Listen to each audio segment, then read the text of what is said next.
Assalamualaikum warahmatullahi wabarakatuh. Hi, hello my students. Namira Senior High School. How is it going? Well, welcome back to our channel SMA Namira Official Video. Stay tuned on me, Ridwan, as your mathematics teacher.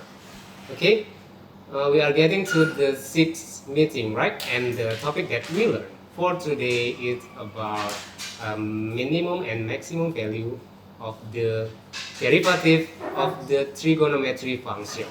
Nah, jadi untuk pembahasan kita di pertemuan yang ke-6 ini, kita akan bahas tentang nilai maksimum dan minimum suatu fungsi turunan fungsi trigonometri. Nah, untuk lebih mempersingkat waktu, maka langsung saja kamu perhatikan video berikut ini.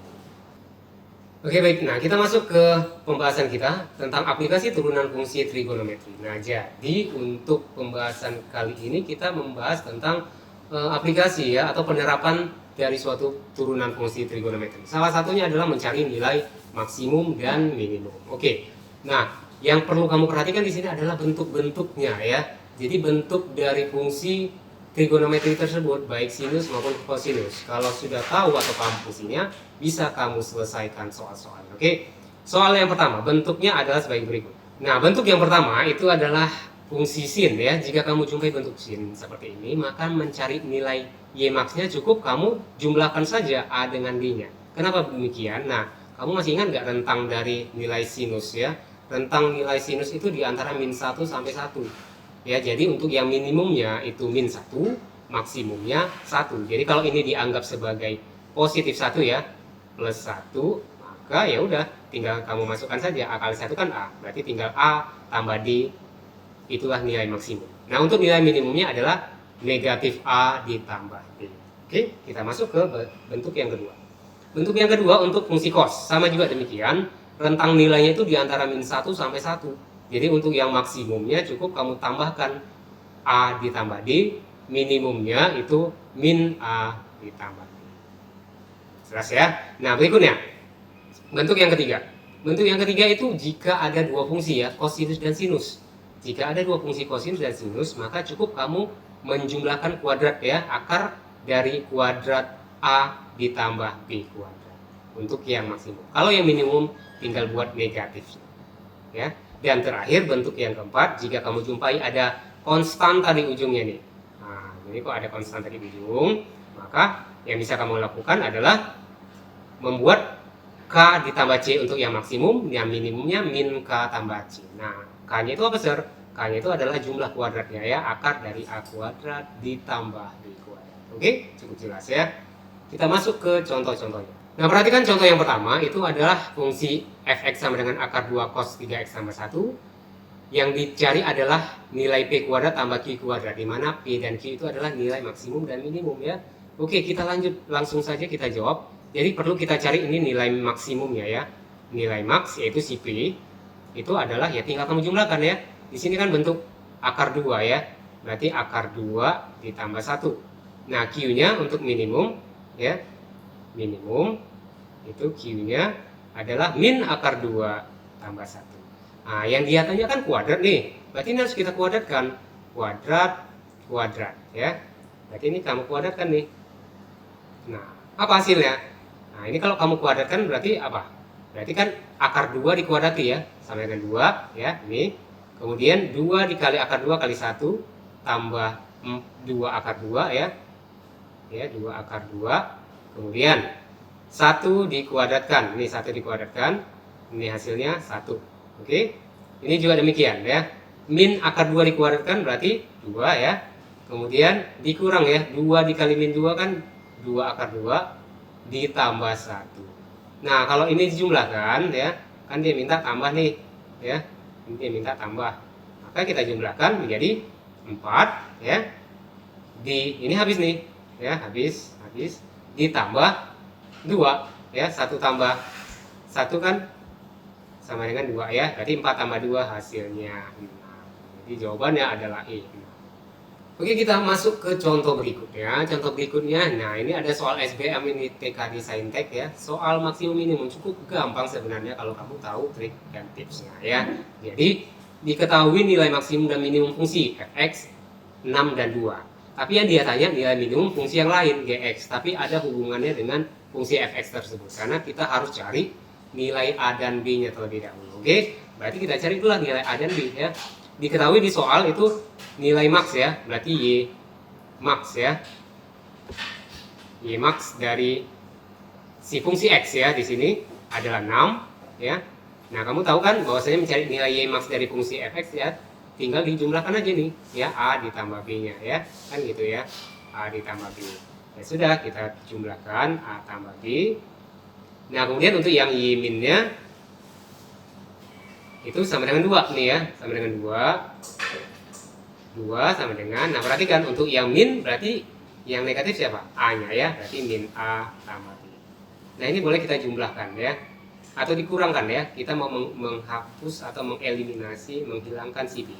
B kurang B kan habis, tinggal A min A ya, berarti A dikurang min A, berarti 2A ya. 2A didapat 6 kurang 2, 4, berarti A-nya dapat 2 ya. Nah, kalau A-nya 2, berarti B-nya berapa? Tinggal masukkan. Substitusi ya. 2 tambah berapa hasilnya? 6, tentu 4 hasilnya. Oke. Nah, A-nya dan B sudah ada, berarti kita lengkapilah fungsi GX-nya.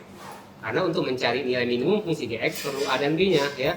Berarti 2A sin X. Berarti 2 dikali 2 sin X ya. Ditambah 3 kali B, 4 ya. Hasilnya 4 sin X tambah 12. Nah, di sini dia nanya nilai minimum ya, y min. Otomatis yang negatif siapa? Si 4 ya. Negatif 4 ditambah 12, hasilnya 8. Nah, berarti kamu sudah bisa nih ikut ujian SPM, sudah bisa menjawab soal saintek ya. Oke, paham ya? Nah, terakhir soal yang berikutnya. Diketahui suatu fungsi, ada dua fungsi di sini x dan y, yang ditanya nilai minimum dari x kuadrat tambah y kuadrat. Oke, karena dia nanya x kuadrat dan y kuadrat, otomatis kita kuadratkanlah bentuk fungsinya ya, x dan y-nya. Berarti x kuadrat cos x kuadrat itu tinggal kamu kuadratkan ini ya. Ini juga demikian, tinggal dikuadratkan. Oke, bisa ya. Nah, kemudian kita kuadratkan x kuadrat, berarti cos A kurang 2 sin B kuadrat. Itu kalau dikuadratkan berarti kan cos kuadrat A dikurang, karena kurang sini ya, kurang 2 dikali 2 ya, berarti 4 cos A sin B ya, ditambah ya. Ingat ya bentuk ini ya. Nah, ini saya ingatkan lagi lah, mana tahu ada yang kelupaan, ini sangat penting nih. A tambah B kuadrat atau A kurang B kuadrat itu adalah A kuadrat ditambah atau dikurang 2AB tambah B kuadrat ya. Bentuk ini ya digunakan. Oke. Nah, lanjut. Min 2 sin B berarti 4 sin kuadrat B. X sudah selesai. Kita masuk ke Y ya. Ini X kuadrat. Kita masuk ke Y-nya. Y kuadratnya berarti sin kuadrat A ditambah ya 2 kali 2 berarti 4 sin A cos B ditambah 4 cos B kuadrat B ya. Oke. Nah, dia minta kan jumlah ya. Ini jumlah. Ya, kita jumlahkan lah ini ya. Kita jumlahkan. Oke, mantap. Nah, hasilnya apa? Nah, ini cos kuadrat A sin kuadrat A. Nah, ingat kembali bentuk identitas trigonometri. Sin kuadrat A tambah cos kuadrat A itu hasilnya 1. Oke? Nah, jadi tinggal kita ubah menjadi 1. Nah, ini bentuk ini bisa kita ubah kayak gini ya. 4 tambah 4 sin A cos B. Oke? Kemudian dikurang cos A sin B. Gitu. Ya. Nah, ini bisa boleh ya. Nah, ini kan bentuk ini ya, 4 sin A cos B dikurang sama ya, ditambah, nah ini juga demikian nih, jumpa sin kuadrat A cos kuadrat B. Sin kuadrat B cos kuadrat B berarti 4 dikali 1 ya, sama juga dengan 4 nanti. Oke, nah, jadi ini sama juga dengan 1 tambah 4, 5 ya di ujung. Oke, 5 ditambah 4 dikali Nah, kamu tengok ini. Sin A cos B kurang cos A sin B. Masih ingat nggak bentuk ini ya? Jumlah selisih ya, jumlah sinus dan selisih kosinus ya. Jadi kalau kamu pecah sin A kurang B ya, itu akan sama juga dengan sin A cos B dikurang cos A sin B. Ini diingat kembali ya. Sin A cos B sama dengan cos A sin B. Berarti sin A cos B kurang cos A sin B kita bisa ubah menjadi 4 kali sin A kurang B ya. Begitu ya. Ya sudah. Karena dia nanya nilai min ya, Y minimum, otomatis ini intervalnya min 1 ya, yang minimum. Berarti kita tinggal buat 5 ditambah 4 kali min 1. Sama juga dengan 5 dikurang 4, hasilnya 1